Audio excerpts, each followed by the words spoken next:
Perasaan anak kalau melihat orang tuanya bertengkar atau bercerai, mereka ada rasa menyalahkan diri. Karena orang tua saya jadi begini. Fix my husband. Atau husband datang fix my wife. Ya, karena mereka datang itu mau mengubahkan pasangannya. Pernikahan yang tidak sehat, ya, yang tidak baik, itu bukan karena salah kawin, guys, ya, tetapi salah mindset.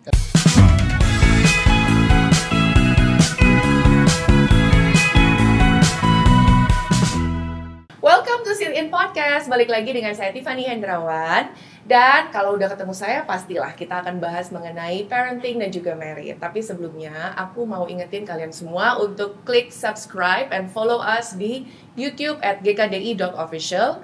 Dan juga kita ada di Instagram, TikTok, Facebook, Threads, X, bahkan ada di LinkedIn dengan username yang sama, yaitu @gkdi.official. Hari ini kita akan ngobrol dan sharing sama Bapak Pendeta Johnson Sibuya dan Ibu Pendeta Alin Suliana.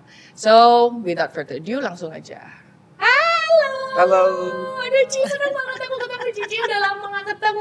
Iya. Aduh, by the way guys ya, aku sama Pak Johnson dan juga Ci Alin ini tuh memiliki histori yang panjang. Karena mereka juga mengenal keluargaku secara personal, kenal orang tuaku di Surabaya. Halo Mama, aku masuk TV. Tapi senang banget loh hari ini kita bisa ketemu di podcast Sit In ini dan benar-benar pengen belajar banyak sih mengenai married ya, bukan parenting. Hari ini kita mau bahas marriage. Tapi sebelumnya nih, mungkin kalau aku udah kenal dekat, tapi mungkin penontonnya belum, kita kenalan lagi ya, Pak Johnson. Mungkin boleh cerita dulu dong, bagaimana kalian bertemu, mungkin juga percikan-percikan api asmara itu kok bisa muncul dan lain sebagainya. Let's go. Shalom, saya bersyukur diundang di sini. Kami sudah menikah 30 tahun, ini tahun ke-30.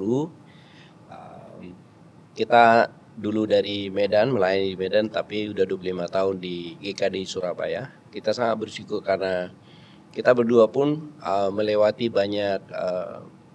banyak kisah-kisah pernikahan dan kita belajar sama-sama. Dan hari ini kami bersyukur karena kami berdua jadi memberikan waktu dan hati untuk berfokus kepada membangun pernikahan, karena kita percaya kalau pernikahan lebih baik bisa membangun keluarga lebih baik dan juga membesarkan anak lebih baik. Wow. Ya, kita sebenarnya ketemu tuh karena sama-sama pelayanan di Pemuda dulu ya kan, karena bareng-bareng akhirnya jadi berteman. Nah, disitulah kita mulai punya feeling satu sama lain. Jadi tadi waktu di belakang kamera dibilang ini pemaksaan, enggak ya? Oh ya, ada sedikit pemaksaan yang positif. Coba diceritakan lagi siapa yang maksa? Pengen tahu dong. Jadi kebetulan dulu kan kita punya mentor ya, membimbing rohani kita dan sebenarnya bukan pemaksaan ya, tapi mengarahkan ya toh. Tapi dari situ malah membuat kita yang tadinya udah berteman itu malah bisa melihat kelebihan satu sama lain dan akhirnya membuat kita juga bisa jatuh cinta satu sama lain. Aku permisi nanya dong sebelum kita mulai membahas yang kita sudah siapkan itu ya. Jadi kualitas apa sih yang bikin akhirnya oh yes, she's the one, atau he's the one? Oke. Saya merasa karena kita berteman sebelumnya, kita satu ministry. Saya merasa bagi pengalaman saya, kalau orang bilang di awal kenal she's the one, menurut saya kurang tepat. Oke. Karena bagi saya dan Alin adalah kami semakin lama pernikahan makin kenal. Ya, jadi saya agak meragukan cinta pertama ya, jatuh cinta pandangan pertama agak meragukan sekarang karena menurut saya terlalu rapuh untuk itu dibuat jadi pegangan. Oke, tapi maksud sih Pak nggak ada yang benar-benar kayak gitu. Oh, kalau saya udah suka dia dari awalnya. Oh, Mas saingan saya terlalu berat. Oh gitu, bilang aja sebenarnya udah suka, cuman takut pede gitu. Gitu, oh gitu. Cantik pasti. Kakaknya masih cantik. Ya. Gitu. Oke. Saingannya berat. Dan kita berteman, juga kita beda suku. Nah, jadi kita ngelihat ya kita sama-sama pelayanan. Tapi ya setelah itu kita juga ngelihat dari pertemuan itu kita diarahkan seperti tadi bilang Malin. Saya rasa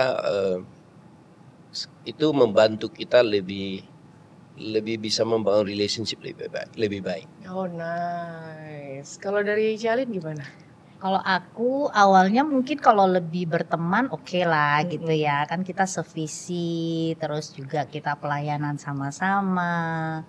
Tapi makin saya doakan ya, seperti saya bilang tadi diarahkan itu kan mengambil waktu untuk berdoa. Waktu berdoa itu makin melihat kualitas-kualitas positif yang dimiliki oleh si bapak ini ya. Walaupun kayaknya kayak kulkas gitu ya. Kayak orangnya itu sangat sangat cinta Tuhan. Amen. Terus juga orang yang mau give his best untuk bisa melayani Tuhan, mau dibentuk, mau di stretch, juga orang yang tanggung jawab. Ya, terlihat cool, tapi sebenarnya dia sangat bertanggung jawab. Terus memang agak cool sih dulu. Sampai sekarang lah. Tapi dia sangat protektif ya. Jadi itu membuat kita juga merasa dilindungi, merasa aman. Tapi yang terpenting sih sevisi itu ya. Satu visi ya. Karena kalau beda visi agak susah ya. Betul sih. Gitu. Setuju. Iya loh, tapi benar Pak. Maksudnya tadi waktu dibilang ya, kualitas positifnya bahwa cinta Tuhan, aku mau share aja gitu. Suamiku tuh sampai tergerak ya hatinya. Itu pas maksudnya udah menjalani proses pengenalan Tuhan dan segala macam, tapi benar-benar hatinya itu tuh jadi tergerak sekali pada saat mendengarkan Pak Johnson khotbah di Jakarta. Wow. Beneran deh, nggak tahu tahun berapa itu ya, kayak 2017 sampai 2016, kayak 2017 ya. Itu benar sampai sekarang aku ingat, karena dia juga salah satu yang setiap kalau ngomongin soal Pak Johnson nih, dia akan bilang kayak, itu mesti terima kasih loh waktu Pak Johnson khotbah ya. Benernya gitu. Hebat. Thank you. Oke, so hari ini kan kita mau bahas soal pelayanan khususnya di Merit Ministry ya. So maybe aku pengen tanya dulu gitu. Udah berapa lama sih membangun ministry mungkin atau memimpin gereja atau membangun ministry Merit pada khususnya di Surabaya? Oke. Kita udah melayani 31 tahun ya, dan memang dalam pelayanan kan selalu ada ministry merit, single, kampus, deeds. Dan memang setelah di Surabaya kira-kira mungkin 20 tahun terakhir kita betul-betul fokus di merit ministry, karena melihat tantangan kepada jemaat itu kan anak-anak. Jadi kita menyadari, kita kebetulan di training oleh mentor John Louis dari I Choose Us. Yang kita sebut ICU ya. Itu dari I Choose Us. Kita di training jadi fasilitator tentang pernikahan dan juga tentang anak. Dan kita melihat bahwa kalau merit sehat sangat membantu anak-anak lebih sehat. Dan kita bersyukur karena kita jadi banyak pengalaman, banyak hal yang kita lihat dalam kita bantu orang merit itu, dan itu sangat positif kepada keluarga dan juga kepada gereja, kepada keluarga mereka. Karena di Surabaya ada beberapa merit yang kita bantu, hanya orang tua mereka pun jadi mau ikut tuh, karena mereka merasa beberapa ibunya kita sebut wanita Allah di gereja ya. Saya tanya yang datang, AI kenapa mau datang? Dia bilang, anak saya berubah.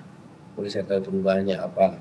Dia bilang, sekarang mereka beri waktu ke saya. Kebetulan, kalau kami konseling pernikahan selalu sarankan mereka memberi waktu kepada anak, orang tua, baru orang lain.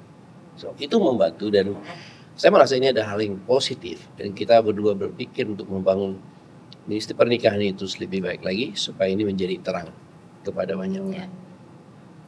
Ada yang mau ditambah sih? I think itu inti dari semuanya ya. Maksudnya sebuah keluarga itu kan fondasi yang penting ya Iya. di dalam satu keluarga itu Iya. ya mulainya dari pernikahan, ya Mm-mm. kan. Dulu mungkin kita masih muda-muda ya, Mm-mm. jadi nggak terlalu tahu dunia pernikahan itu seperti Right. apa. Kadang-kadang kita baca buku atau nonton, kita itu jadi punya kayak satu pengharapan, oh pernikahan itu harusnya kayak gini gini gini gini. Mm-mm. Tapi di dalam reality kan nggak seperti itu. Iya. Kita menikah dengan orang yang berbeda, pastinya juga dengan latar belakang keluarga yang berbeda, akhirnya kan menghasilkan apa ya, konflik-konflik ya di Iya. dalam rumah tangga. Iya. Kita juga justru merasa sangat terpanggil untuk membantu pernikahan ini karena kita merasa justru kalau pernikahan ini bisa disehatkan, bisa menyehatkan anak-anaknya, juga bisa menyatukan keluarga besar, sehingga itu juga bisa menjadi impact yang luar biasa buat komunitas ya, Iya dan benar. buat orang sekitarnya. Oke. Nah tadi kan aku ini nih sudah melayani di gereja sejak 31 tahun yang 31. lalu. Itu pada saat itu bapak ibu ini udah menikah Belum. atau? Belum, masih single. Kita menikah setahun kemudian. Ya, Oh, setahun. tapi maksudnya pindah ke Surabaya nih, single sama Sudah. single ini pindah ke Surabaya, melayani di Surabaya gitu. Di Medan. Oh iya sorry. 4 tahun di Medan. Lalu setahun kemudian menikah di Medan. Yes, lalu 2 tahun kemudian punya anak pertama di Medan, and then kita move to Jakarta. Oh. Jakarta, terus kita juga sempat melayani di Bogor sebentar, beberapa bulan. 7 bulan. Ya, lalu kemudian kita dapat panggilan tugas ke Surabaya itu tahun 99 akhir ya. Oh. Iya, sampai hari ini. Sampai hari ini, Betul. sampai akhirnya sudah terasimilasi dengan logat-logat Sampai Surabaya. jadi medok kayak sekarang. Si bapak masih tetap konsisten ya, kalau Betul, saya iya, terpengaruh ya. Terpengaruh nggak apa-apa. Enak sebenarnya pakai logat Surabaya Iya. itu Ci. Kayak rasanya gimana gitu kan. Aku aja langsung muncul, wow. Semudah itu ke-trigger. Iya. Tapi maksudnya kalau ngomongin pernikahan nih ya gitu, saya percaya banget sih hanya orang-orang yang memang sudah melalui dan menjalani terlebih dahulu yang akhirnya bisa relate dengan apapun yang diajarkan, diberikan gitu. Boleh nggak sih aku nanya gitu ya gitu untuk Bapak Ibu sendiri. Sebelum aku nanya nanti masalah yang kalian hadapi ya di Surabaya gitu, untuk kalian sendiri hubungan pernikahan Bapak Ibu gitu.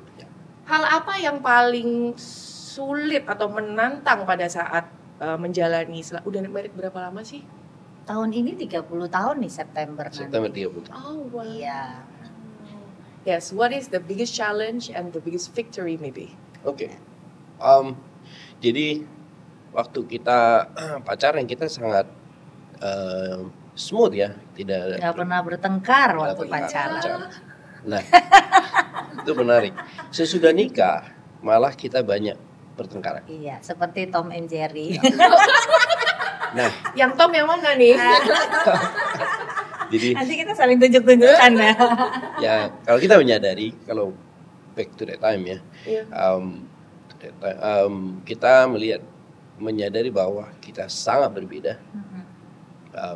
Berbeda dalam, boleh dibilang dalam Semua hal. Makanan kami beda. Ya, saya suka makanan laut, dia sukanya bukan begitu, gitu ya. Terus contoh kami Nonton film. nonton aja film juga pun beda. saya suka film yang berat, yang politik. Dia sukanya film yang ringan-ringan. Ringan-ringan, yang aktor-aktrisnya cantik dan ganteng, kan seru ya, happy Terus, ending. iya, ya, bener. toh. Ya, kalau saya suka film yang ini apa ini? Yang di penjara, perang-perang. Aduh, tembak-tembak. Iya. Terus Laki banget loh berarti. suka petualang. Oke. Tapi tembak-tembak tuh nggak seneng kalau film yang anak mudanya menang terus ya. Oh. Dia sukanya something yang real. Oke. Gitu. Coba kalau ke Bali orang ngapain sih? Ke Bali. Kalau ke Bali orang jalan-jalan di pantai dong. Ya, Alim tidak begitu. Dia mau ke gunung. Oke. Saya ke Bali mau lihat pantai. Dia mau ke gunung. Saya bilang dari lahir saya di gunung. Iya benar. Saya kan di kampung, saya di gunung. Jadi, tapi ya, awalnya kayak perbedaan ini buat kita jadi ada banyak perbedaan dan konflik-konflik yang apa ya, yang jadi membuat terlihat remeh-temeh ya. Tapi jadi nggak enak kan. Iya benar. Tapi kita bersyukur karena ini membantu kami juga sekarang membantu orang yang punya perbedaan. Karena kita lewati. Contoh kalau kami, gimana caranya? Jadi Alin sangat tahu kalau kita pergi ke mana, dia udah tahu kira-kira yang saya suka apa, saya pun berusaha tahu apa yang dia suka. Contoh kalau ke Bali, kami nggak mungkin di pantai terus, ya. Ada pantai, ada gunungnya. Oh, ketemu di tengah, tetap dapat gunung istrinya, tapi suami dapat pantai. Adil dong, adil. Kira-kira Adil dan merata. Everybody happy ya. Nah, ini membantu kita, tapi apakah dari awal konflik? Ya. Tapi kita bersyukur karena saya merasa sekarang ini Tuhan itu memang mempertemukan kita yang berbeda itu bisa membangun relasi ya yang lebih baik. Kira-kira begitu sih. Jadi bagi saya sekarang kalau boleh mundur, seandainya dari awal kita di guide, tidak perlu ada konflik-konflik, nggak penting tadi. Oke. Pak, tahu nggak, lagi kita ngobrol gini ya, Steven sama Agung nggak dengerin banget Pak. Serius banget gitu ya kan. Yosi juga lagi belajar, siap-siapkan. Walaupun nunggu calon gitu kan, tapi Yosi mau siap tuh merah mukanya. Kalau dari Cici sama nih, yang dihadapin banyak sih ya. Sebenarnya kalau dipikir-pikir sekarang kita jadi lucu ya, karena yang kita membuat kita bertengkar itu hal yang sebenarnya karena kita juga mungkin waktu itu belum terlalu mengenal ya. Karena dulu kita pikirnya kan, waktu kita pacaran kita sudah cukup mengenal, tapi ternyata waktu masuk di dalam pernikahan tinggal serumah nih. Kebiasaannya kan beda-beda, ya toh. Hal kecil seperti saya tuh nggak seneng kalau di kasur itu ada barang lain, misalnya buku atau apa ya ditaruh dia. Beliau kan orangnya ya maksudnya ya yang chill aja, nyantai aja. Sedangkan saya datang dari latar belakang keluarga yang mungkin lebih banyak OCD-nya ya. Semua mesti rapi. Kayak mencet odol ya, saya mencet dari bawah, beliau mencetnya dari tengah atau atas. Tapi itu betul. Iya kan, maksudnya hal simpel-simpel kayak begitu yang kita berpikir, saya berpikir maunya dia cocok dong caranya dengan saya. Tapi waktu nggak ketemu itu malah jadi akhirnya komen-komennya kurang membangun, sehingga membuat suami juga merasa tersinggung gitu loh.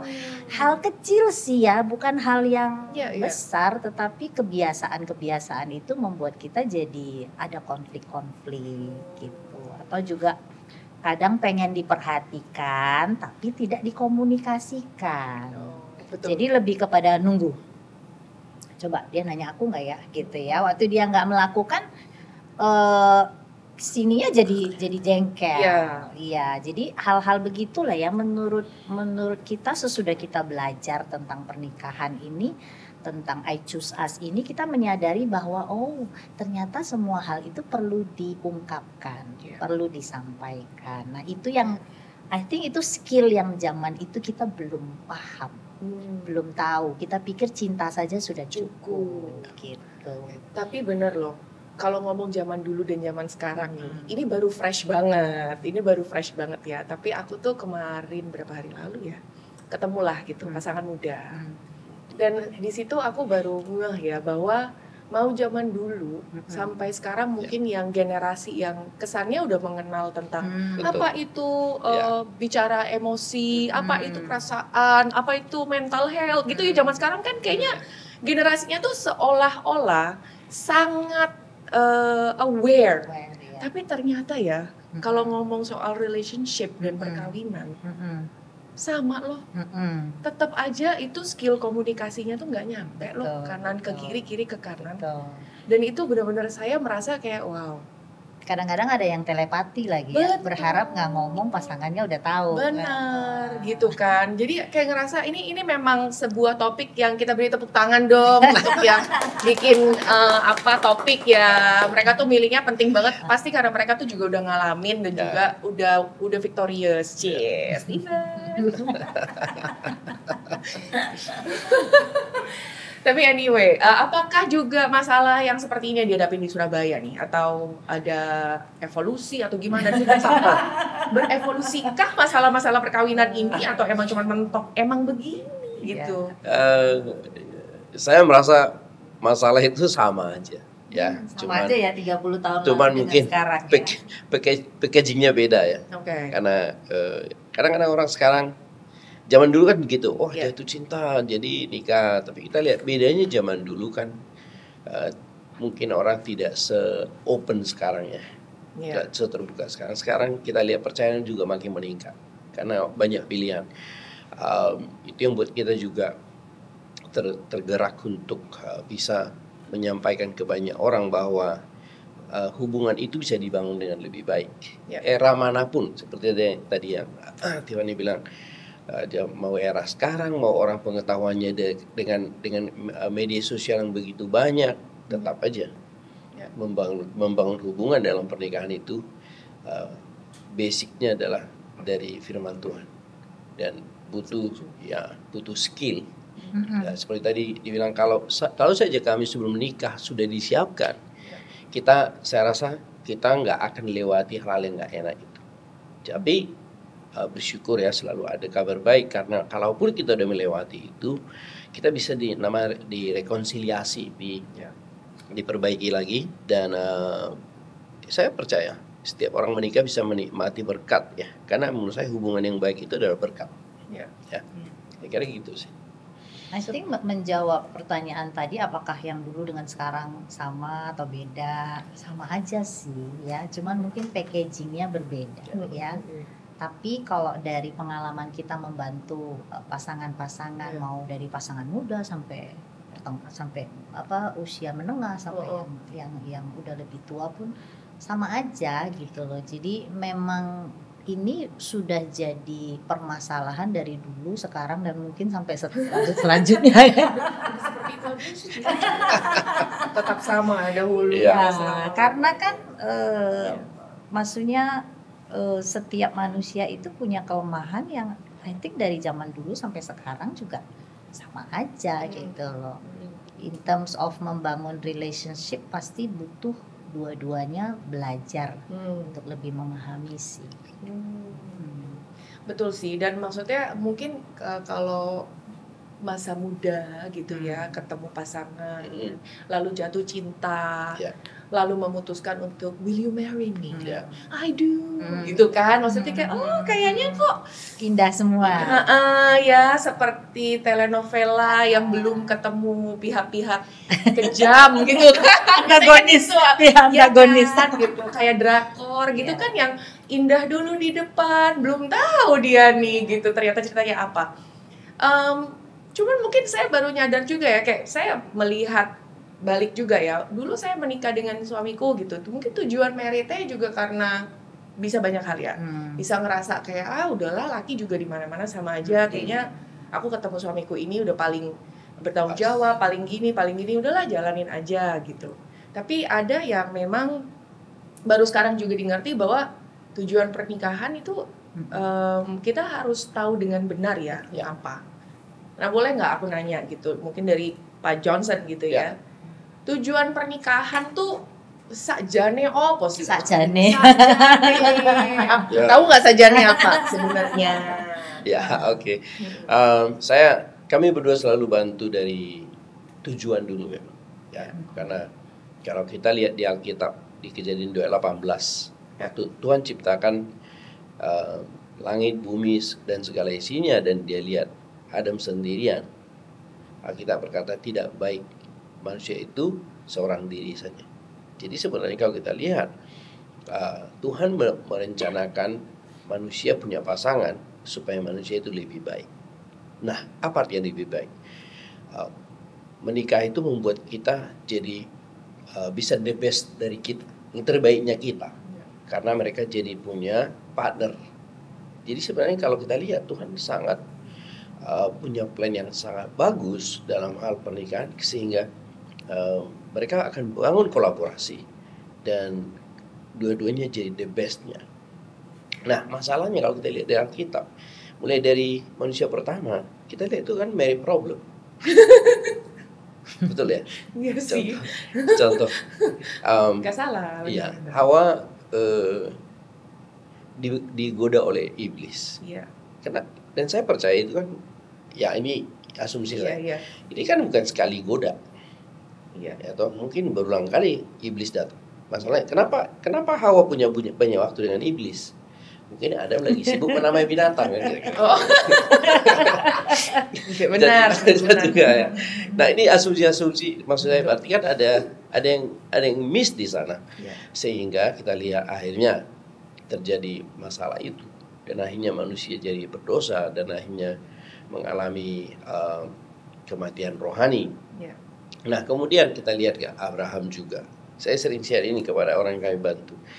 Abraham kan sebenarnya udah percaya dia akan punya anak, tapi ya istrinya suruh dia untuk dapat anak dari Hagar. Di zaman itu seorang tuan seperti Abraham boleh pinjam rahim dari orang yang kerja. Tapi akhirnya ini jadi masalah juga. Bayangkan karena punya anak dari Hagar, akhirnya kemudian sesudah itu punya anak dari Sarah. Ini jadi pertengkaran yang akhirnya Abraham harus melihat Ismail pergi dengan sedih ya. Iya. Jadi kita lihat di Alkitab orang-orang hebat, ini orang hebat. Menurut saya ini orang hebat. Abraham hebat, Daud hebat. Iblis mau merusak pernikahan. Itu kesimpulan saya. Bagi saya sekarang adalah pernikahan siapapun, iblis sudah nunggu. Kapan rusaknya? Kenapa? Karena kalau pernikahan rusak, keluarga kan rusak. Setuju. Hampir semua anak yang orang tuanya problem, kalau ditanya pasti sedih dengan itu. Iya. Dan salah satu ya dari buku itu yang kita pelajari, salah satu feeling anak atau perasaan anak kalau melihat orang tuanya bertengkar atau bercerai, mereka ada rasa menyalahkan diri. Iya. Karena saya, orang tua saya jadi begini. Jadi saya rasa ini jadi satu konflik yang sangat rumit ya. Iya. Nah, jadi saya merasa untuk sekarang ini sebagai orang menikah, kita harus tahu bahwa iblis tidak mau pernikahan kita lebih baik. Iya. Nah, jadi tujuan Tuhan pernikahan itu sangat baik, tapi iblis tidak mau tujuan Tuhan tercapai. Kira-kira begitu sih. Jadi tujuan Tuhan supaya saya jadi the best saya, menikah dengan Alin supaya juga kita sama-sama kerjasama. Nah, seperti tadi di awal saya sudah bilang, kita beda banget, tapi itu bantu saya karena rapi itu kan bagus. Iya benar. Betul ya? Iya. Tapi saya nggak akan serapi dia. Tapi itu membuat saya jadi tertata juga. Contohnya, saya kadang lupa uang saya tadi belanja di mana ya. Saya coba. Wah, enak banget sampai kayak gini. Hari ini kasih uang jajan, besok lupa. Belum Apa, kasih double. gitu. Nah, jadi kalau kita tahu tujuannya, perbedaan itu jadi kekayaan. Ya, itu sih kalau pada jadi tujuan tadi kita harus tahu Tuhan mau kita menikah supaya kita bisa menjadi the best dari kita. Kita kira gitu. Ya. Setuju sih ya. Ya. Kalau menurut aku juga penting untuk pasangan itu mengerti tujuan menikah itu apa. Iya. Ya. Sering sekali waktu kita counseling, kita nanya pertanyaan itu. Kadang jawabannya adalah ya supaya punya keturunan, ya kan? Atau mungkin tuntutan dari budaya yang mengharuskan di usia tertentu sudah harus menikah. Kejar target ya. Betul. Atau kadang-kadang pemikiran seperti tadi Tit bilang, ya udah cukup baik lah pasanganku ini dibandingkan sama si Anu gitu kan. Sehingga akhirnya ya udahlah. Kalau orang Surabaya bilang dang merit aja sudah gitu. Dang mari. Mengikuti fase-fase kehidupan yang seharusnya dijalani, tapi tanpa mereka mengerti tujuannya apa. Jadi ngejar checklist gitu ya. Tuh, gitu loh. Jadi penting ya kayak tadi dibilang kan pasangan itu justru dua jadi satu itu kan harusnya menjadi versi terbaiknya kita, sehingga hidup kita juga bisa memuliakan Tuhan ya.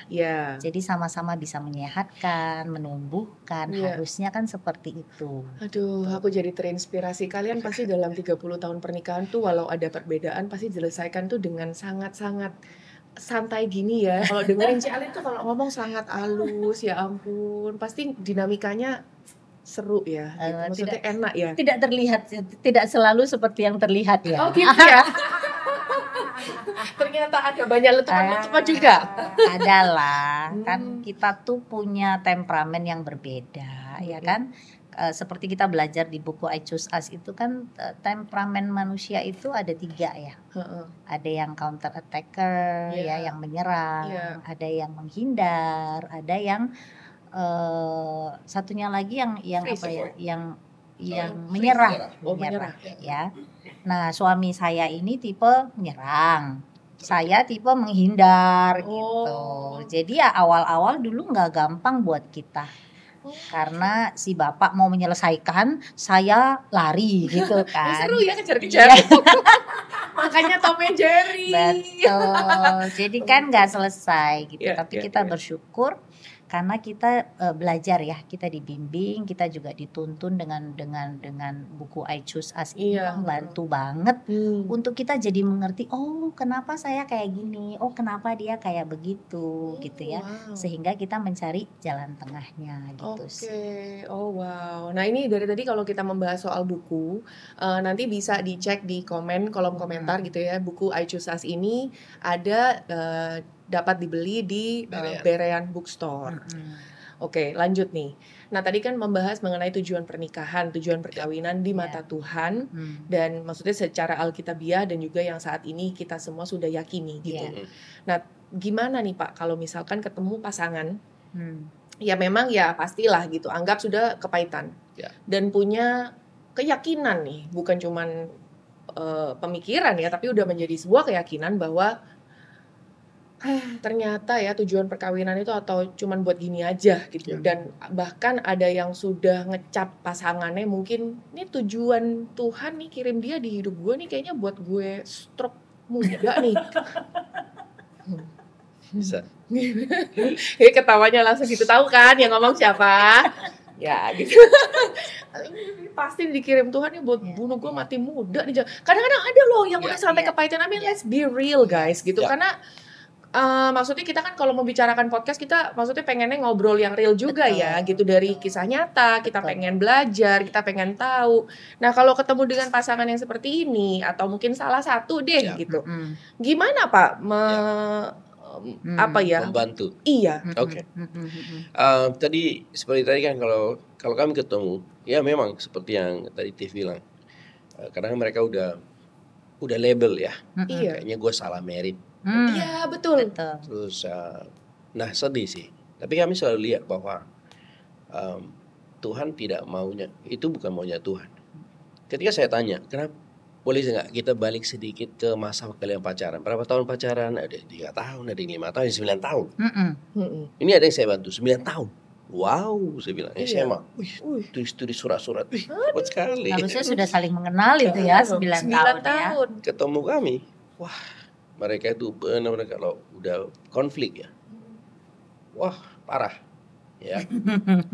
Suaminya bisa sepeda dari jam 5 pagi sampai jam 8 malam.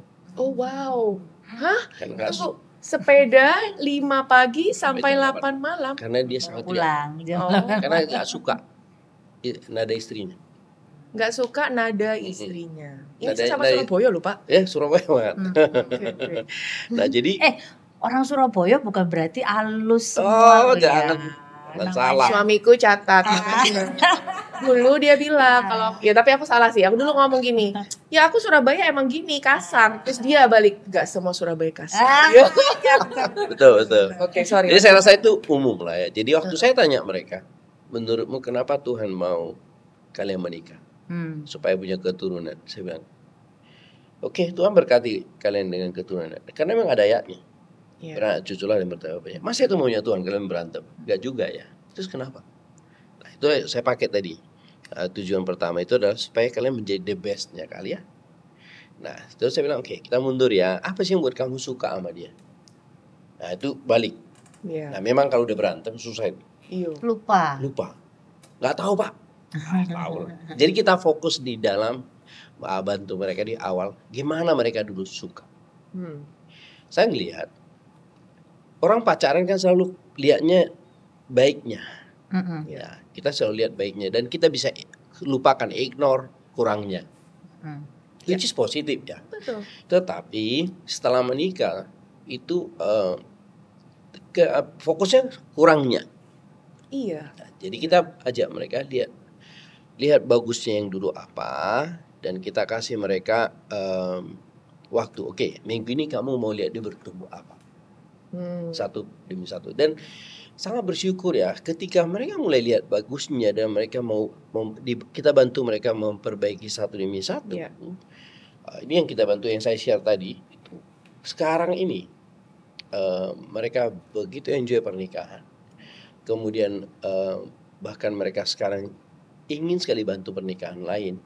Bahkan anak-anak mereka datang ke saya, apa yang membuat papa mamaku berubah ya? Saya bilang, bedanya apa? Dulu rumahku itu kayak neraka. Tiap hari ada pertengkaran. Boleh nggak saya belajar kita? Anak-anaknya. So, hanya orang tuanya sekarang sangat bantu kami. Dan mereka selalu cerita itu.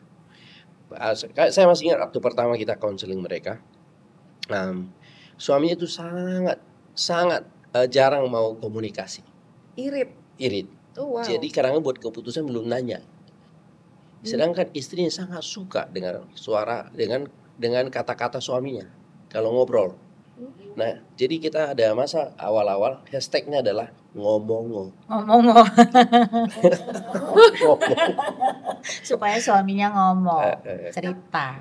Tapi maksudnya ini suaminya irit bicara karena itu tadi malas ngomong sama Memang- si istri atau emang orangnya pendiam aja? Nah, memang irit tapi jadi ada kejadian ya, Isinya tanya, tadi sepeda kemana aja? Iya. Sana. Ngapain aja? Ya ngapain sepeda, yang gitu ya. Oh. Dia merasa, saya cerita juga. Kamu nggak ngerti gitu. Nah, sekarang istrinya, saya tanya, kamu pengen tahu apa? Pengen tahu Pak, sepeda capek terus kemana, minum apa, makan apa. Iya. Normal ya? Normal. Terus saya bilang, karena mereka mau dituntun, akhirnya suaminya mencoba nemu. Karena suatu hari dia tanya istrinya, jawabnya kayak gitu, ya enggak. Tiba-tiba teman suaminya nelfon di mobil. Suaminya langsung cerita, istrinya nangis. Istrinya merasa, berarti saya nggak penting, temanmu lebih penting. Suaminya merasa temanku sepedaan dan lari. Nah, jadi lebih ngerti tentang sepeda itu. Betul. Akhirnya saya bilang sama suaminya, ini kan kebutuhan istrimu, mau dengerin. Oke? Mereka nemukan ternyata suaminya itu bisa ngobrol kalau mereka pagi-pagi. Kalau malam pulang olahraganya suka olahraga. Iya. Capek. Nah, akhirnya mereka berdua membuat keputusan mereka pagi-pagi jalan pagi sekalian ngobrol. Itu mengubah pernikahan mereka. Nah, ini salah satu contoh.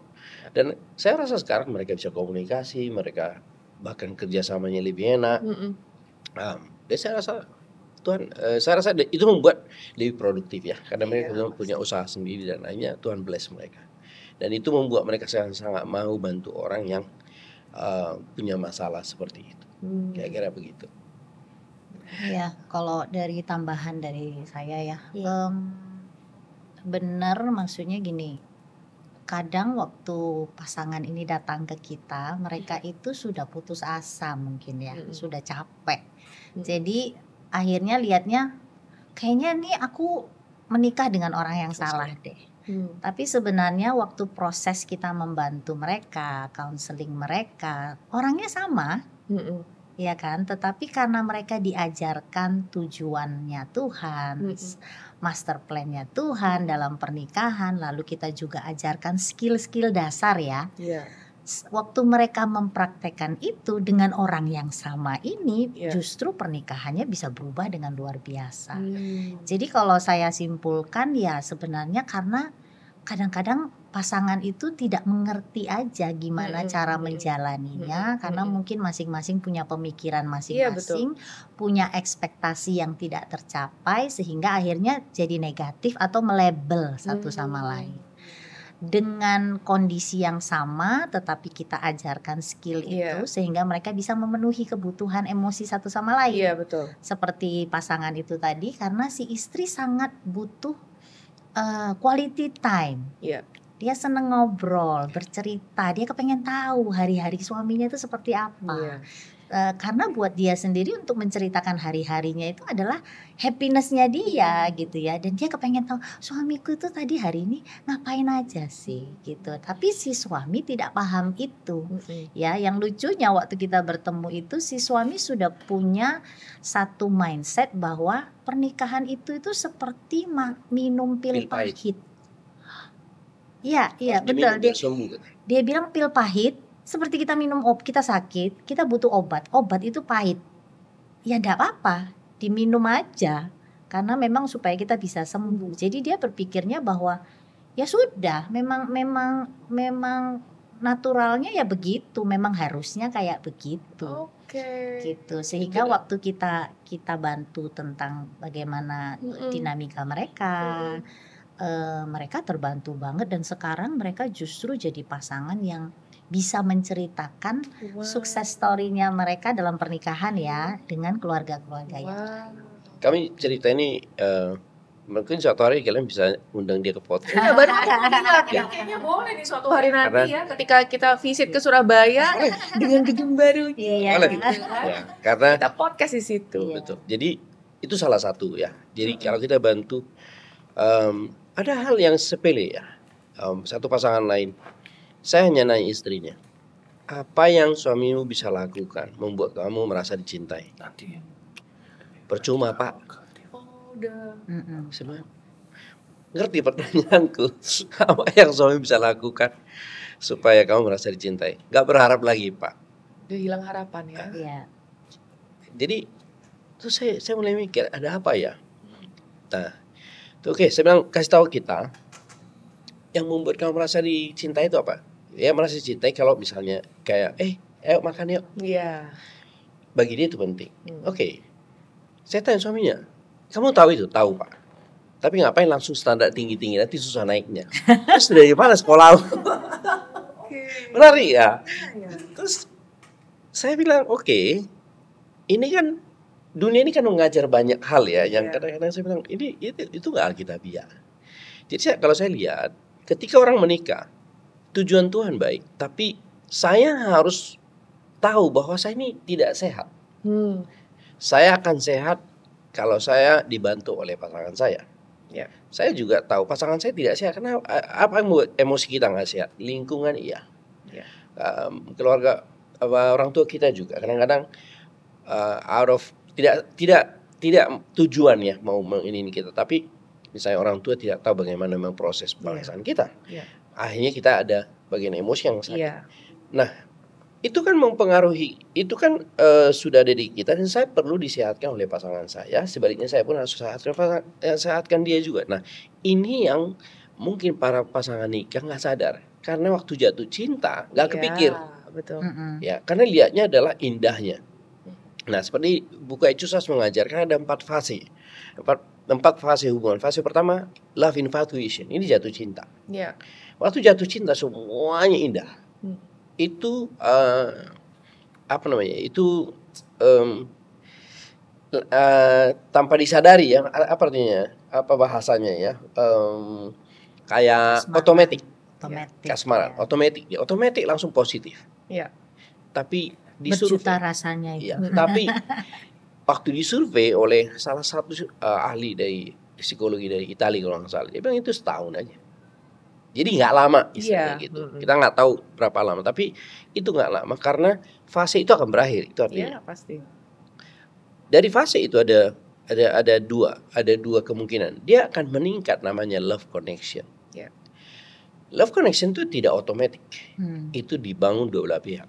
Saya harus mengambil bagian membangun, Istri saya harus mengambil bagian dua-duanya. Berusaha dengan maksudnya intentional effort Intentional gitu. effort. Karena apa? Karena saya harus bisa betul-betul menyehatkan dia juga. Jadi kan ini effort. Saya juga harus sadar kesakitnya saya juga. Nah, kalau dia nggak ke sana, dia akan namanya mutual affection. Dia seperti sayang tapi kayak kakak adik, nggak ada sparklingnya. Nah ini di fase inilah sering terjadi masalah marriage problem, masalah pernikahan. Karena mungkin ya contoh di masa ini suaminya ketemu orang lain, kita menemukan infatuation lagi orang lain. Betul ya. Nah ini yang berbahaya. Menurut saya iblis maunya begitu. Dan yang kami bantu contoh tadi yang saya tanya istrinya mau diperlakukan mau dibuat apa yang suami supaya merasa dicintai. Sejak saya kasih tahu suaminya langsung ambil keputusan. Dia bawa istrinya makan di luar kota. Itu membangun pernikahan mereka. Sepele kelihatannya, sepele kelihatannya. Tapi itulah kebutuhan istrinya. Nah, ada pasangan yang kami bantu, istrinya itu kalau ngomong selalu nadanya menengah atas. Suaminya nggak tahan, hampir divorce. Ketemu kami, mereka udah mau cerai. Saya masih ingat. Saya masih ingat apa yang saya bisa bantu. Suaminya mau ketemu saya. Dia bilang, Bapak bisa garansi nggak istri saya berubah? Aduh, saya nggak ada garansi Pak. Yang namanya elektronik. Dia punya toko elektronik. Nggak ada garansi. Kalau nggak ada garansi nggak usah Pak. Nggak ada konseling. Tapi saya bilang, kalau istrimu mau dituntun, kan istrinya kebetulan udah mulai di konseling. Kalau istrimu mau berubah, kemungkinan besar dia akan berubah. Amin. Nah, saya kasih kamu tawaran supaya dua belah pihak. 6 bulan kemudian dia hanya mau. Itu hampir dicerai. Sekarang dipulihkan. Amin. Dan mereka ini juga sekarang bantu kami. Karena mereka siap. Jadi saya share ini karena mereka anytime kalian panggil dia ready untuk sharing. Dulu saya begini, dulu saya. Itu membuat banyak orang yang punya problem kayak mereka ada hope. Bahkan ada saya bantu beberapa tahun lalu itu udah cerai, udah keluar surat. Itu udah surat. Nah suaminya datang ke saya, istrinya nggak mau. Suatu hari itulah ya Tuhan kerja ya. Setiap pernikahan saya rasa Tuhan itu kan nggak ada yang Tuhan kan sangat nggak mau mereka bercerai juga. Keyakinan saya. Suatu hari istrinya datang dan saya bilang oke, thank you ya. Kami mau dengerin dari sisimu. Saya udah dengar dari sisi suami. Ya waktu kita dengerin, kita bantu mereka. Akhirnya balik.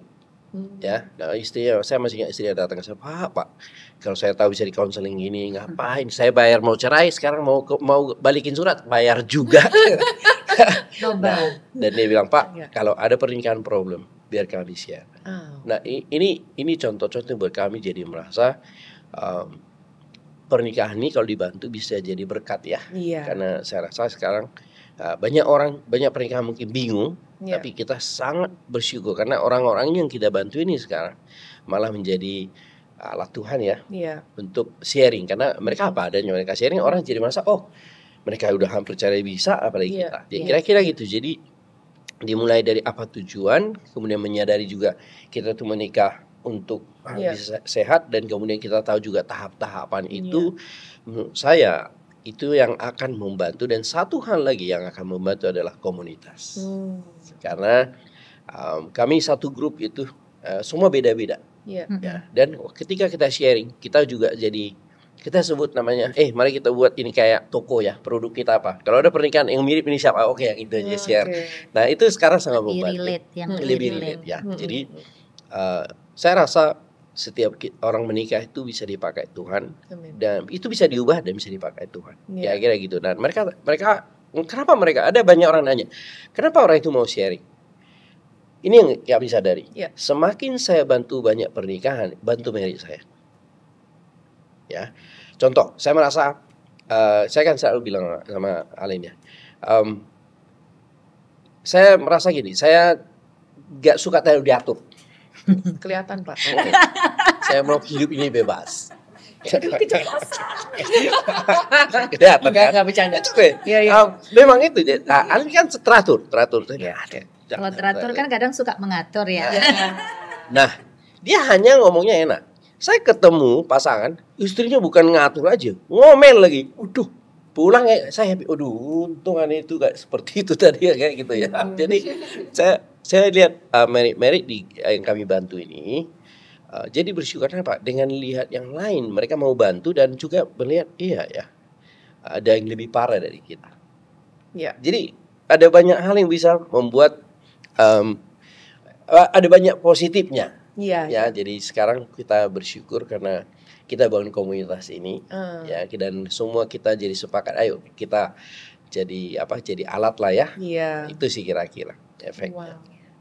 Karena penting ya untuk punya komunitas. Buat kami berdua aja, kayak tadi cerita zaman kita awal-awal menikah kan, yang lagi Tom and Jerry itu ya. Karena saat itu mungkin waktu itu di lingkungan kita tuh kebanyakan masih muda-muda, belum masuk ke usia pernikahan. Emang menikah umur berapa tuh? Saya waktu itu 22 ya. Oh, masih muda. Suami 27. Jadi lingkungan kita juga masih belum banyak yang pasangan menikah. Sehingga kan kita masih meraba ya, maksudnya bagaimana nih menjalani pernikahan ini. Menurut saya memang ya di Alkitab ada ya, ada landasannya. Tetapi kan how to-nya kita nggak tahu. Betul. Kita tahu prinsipnya, tapi caranya kita nggak tahu. Yang ini normal nggak sih? Yang ini oke nggak sih gitu ya? Lalu saya bersyukur waktu kita pindah ke Jakarta, kita itu dikelilingi sama teman-teman yang sudah menikah lebih dulu daripada kita. Kan jadi dia lebih ngerti ya, mana yang harusnya bisa dibicarakan, di-expect atau diharapkan, mana yang sebenarnya kita juga harus bisa menerima. Ya toh, karena kan nggak bisa kita mengubah pasangan kita langsung seperti apa yang kita mau gitu. Dan itu sangat membantu waktu saya melihat, oh sebagai istri itu harusnya kayak gini ya. Kan dengan melihat langsung kita jadi belajar how-nya kan gitu. Jadi semua teori-teori yang tadi saya percaya pasti pasangan menikah tuh, apalagi kalau yang secara basic Kristen ya, biasanya pasti ada premarital counseling ya toh. Teorinya ada tuh, nanti harus begini, harus begini. Tapi waktu kita praktek lupa tuh semua teori, kan gitu ya. Kita walaupun tahu istri harusnya begini, suami harusnya begini, pas berantem lupa kita semua itu kan gitu. Malah dibalik. Betul. Nah akhirnya yang sangat membantu, saya menyadari banget yang jadi turning point buat kita itu karena kita punya komunitas. Teman-teman yang sudah lebih dulu, mereka tahu yang mana yang harusnya dilakukan, sehingga waktu mereka sharing itu kita merasa dia mengerti ya apa yang saya lagi alami. Karena kan kadang-kadang waktu kita punya problem marriage, kita tuh nggak kepengen cuma dikasih tahu kamu harus begini, kamu harus berubah ini. Kita kan kepengen ketemu orang yang juga relate. Oh kamu pernah ngalamin ya. Oh terus apa yang kamu lakukan sehingga membuat pernikahanmu jadi berubah ya. Itu membantu banget buat kita. Nah sehingga itu juga yang kita lakukan sekarang di Surabaya. Kita membuat komunitas ini untuk orang-orang yang sudah pulih pernikahannya. Waktu mereka bercerita kepada yang baru lagi mau konseling itu, ceritanya tuh jadi nyambung. Oh iya sama, feelingnya tuh sama gitu ya. Jadi itu membuat mereka punya hope, punya harap. Karena ada teman senasib. Betul, ya kan. Jadi mereka jadi, oh iya kamu pernah ngalamin, terus kok bisa sekarang berubah. Jadi ada pertanyaan kok bisa. Betul. Nah itu membantu banget. Lalu yang saya mau tambahkan juga tadi kan seperti Johnson katakan, harus ada usaha dari dua belah pihak. Kadang-kadang orang yang datang kan berpikir coba fix my husband, atau husband datang fix my wife. Ya, karena mereka datang itu mau mengubahkan pasangannya. Betul. Kita bilang kalau memang mau dibantu berarti dua-duanya harus mau berubah. Betul. Ya kan, bagian istri apa, bagian suami apa. Dengan begitu, dengan usaha dari dua belah pihak inilah, maka pernikahan yang sehat itu bisa terjadi. Kita bilang kamu menikah dengan siapapun, mungkin kamu nggak menikah sama yang pasanganmu ini, nanti suatu hari kamu menikah sama yang lain misalnya. Tapi kalau kamu tidak ada effort untuk membuat pernikahan itu sehat, itu juga nggak bisa. Sehingga mereka mengambil bagian masing-masing, dan bagian kami hanya mengajarkan skillnya. Oke, coba cara ngomongnya kayak begini, coba kayak begini.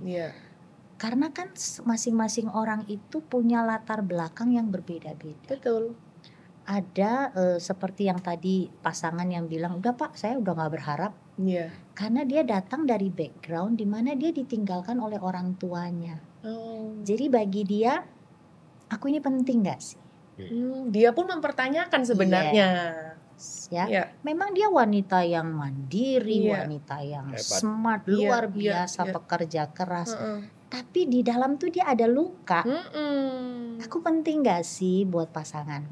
Sehingga hal yang simple kayak sebenarnya dia bukan mau pergi yang fine dining atau apa ya. Kadang-kadang cuma diajak makan bakso aja sudah senang. Makan soto imam bojongan. Iya enak itu ya.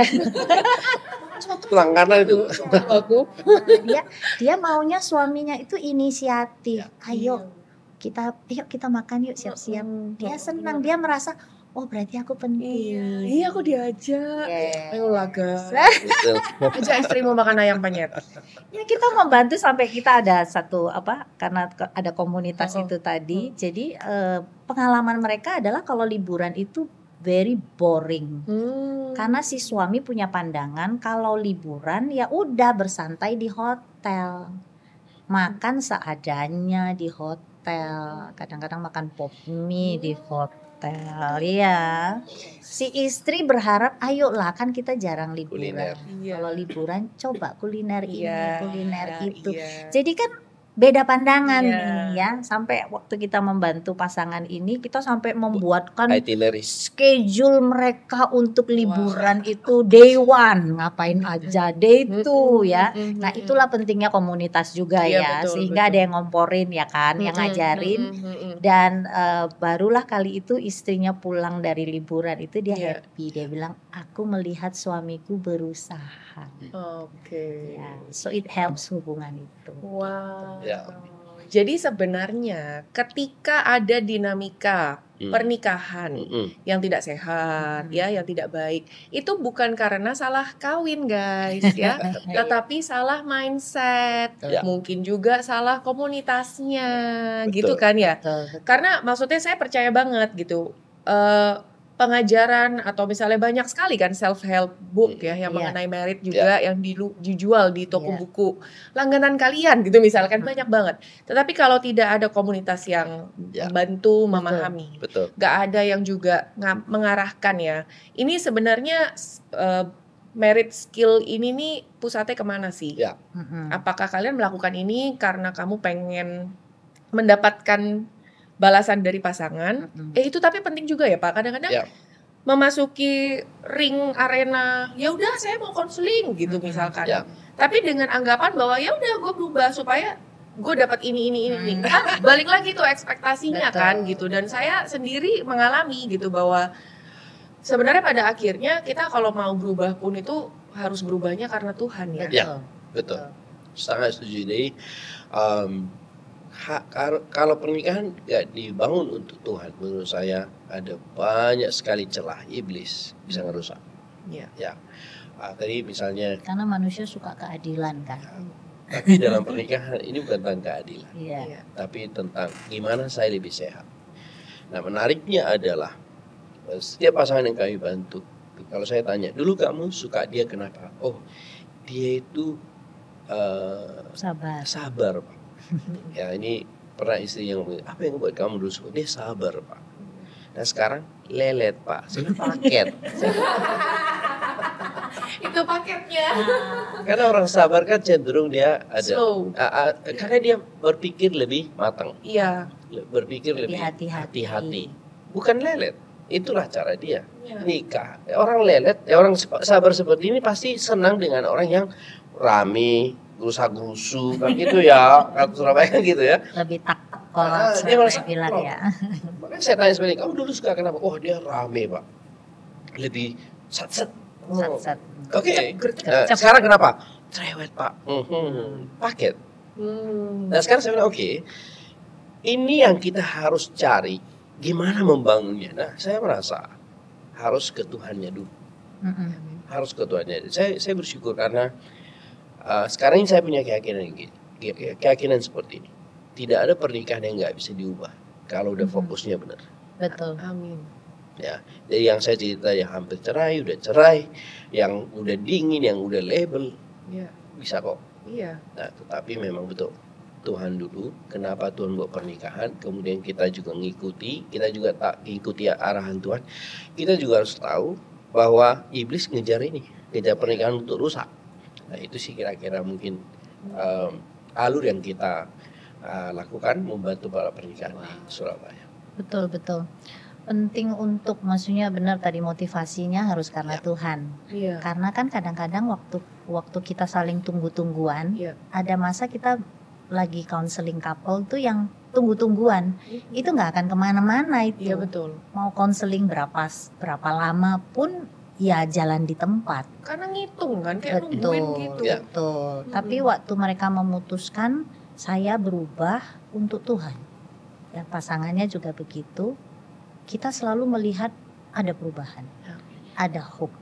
Ya, mungkin couple yang satu butuh waktu lebih pendek, couple yang lain mungkin butuh waktu lebih panjang. Nggak apa-apa, as long as ada progresnya. Karena ini bukan kompetisi. Bukan kompetisi. Wow. Betul banget. Jadi kita bersyukur banget saat kita membantu pasangan-pasangan ini, mereka bisa bilang, sesudah saya menikah 18 tahun, saya baru bisa enjoy marriage saya itu sekarang. Bahkan 18 tahun pun ternyata baru bisa enjoy.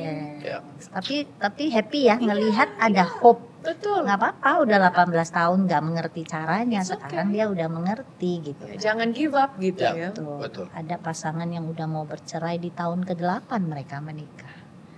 Tapi sekarang mereka bisa enjoy satu sama gitu. Jadi balik lagi ya, mereka ngerti tujuannya, mereka ngerti fondasinya karena Tuhan, motivasinya karena Tuhan, dan dua-duanya mau berusaha. Wow, terima kasih banget loh, ini benar-benar daging semua. Dan benar ya, maksudnya buat teman-teman yang apalagi domisili di Surabaya, di Jawa Timur gitu, kalau kalian memang mungkin sedang mengalami yang namanya dinamika kurang sehat dalam perkawinan kalian, jangan putus asa gitu, tapi juga jangan terus mikir kalian salah pilih pasangan, tapi carilah dulu mindset yang benar, komunitas yang benar. Boleh nih cari Bapak Pendeta Johnson dan juga Ci Alin gitu ya di GKDI Surabaya, dan ayo dong berjuang sama-sama untuk keluarga kalian, untuk perkawinan kalian, karena bersama Tuhan tuh nggak mau loh perkawinan kalian itu pecah. Betul ya? Betul. Well, sekali lagi ya, untuk kalian yang mau kenal, bergabung dengan komunitas, pengen belajar Alkitab, pengen tahu lagi mengenai counseling, nggak cuma di GKDI Surabaya, tapi banyak, kita punya berapa gereja tersebar di 41 kota ya Steven? 41 kota. Jadi kalian bisa menghubungi kita lewat komen, nanti juga bisa di-share di website, ada linknya nanti di komen, untuk kalian langsung klik aja dan bisa mencari bantuan di situ. Oke. Sekali lagi aku sangat bersyukur hari ini bisa ngobrol sama Jalin, sama Pak Johnson. Benar-benar waktu ini tuh nggak berasa lama loh ini kita ngobrol, dan I'm so grateful. Terus mendoakan pelayanan kalian di Surabaya dan Jawa Timur. Pokoknya mantep terus. Kita ketemu di Sit In Podcast yang lain. Bye-bye.